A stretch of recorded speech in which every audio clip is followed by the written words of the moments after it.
وإذ قال موسى لقومه إن الله يأمركم أن تذبحوا بقرة قالوا أتتخذنا هزوا قال أعوذ بالله أن أكون من الجاهلين. كريم فؤاد لاعب النادي الأهلي، ربنا يحفظه ويبارك فيه ويرضى عنه، وربنا يجعلك يا حبيبي كده يعني من الصالحين، تلاوتك جميلة. ويا سلام لو ده يبقى مثل لكل الشباب اللي بتمارس اللعبة أو بتحب اللعبة. شوف أهو من أهل القرآن، ربنا يبارك فيه. وهو بيئم الناس في الصلاة كان ماسك في إيده الموبايل وانهالت الأسئلة: هل ينفع أصلي وأنا ماسك في إيدي الموبايل أقرأ منه القرآن؟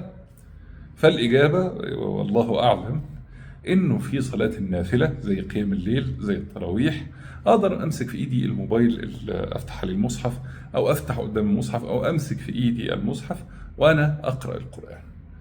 ولو همسك من الموبايل اخد بالي ان اقفل النوتيفيكيشنز، يعني ما ينفعش ابقى قاعد بقرا بقى ولا فاهم ايه النظام، هنتقابل بكره يا رجاله لازم نفطر يوم مع بعض والجروب اللي مش عارف ايه بعد ايه وبتاع. لا، بقفل النوتيفيكيشن وافتح الابلكيشن بتاع القران الكريم او امسك في ايد المصحف او يبقى قدام المصحف.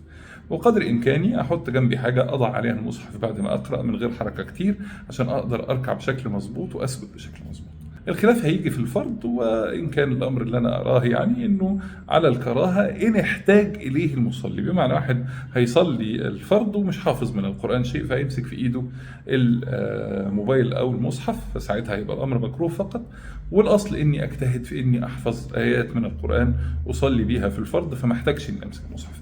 أما في قيام الليل أو في التراويح امسك المصحف ومفيش مشاكل، وربنا يتقبل منا ومنكم بإذن الله. المهم نصلي قيام الليل، اجتهدوا واغتنموا كل لحظة في رمضان. ربنا يتقبل منا ومنكم ويجعلنا من عتقائه من النار ومن المقبولين.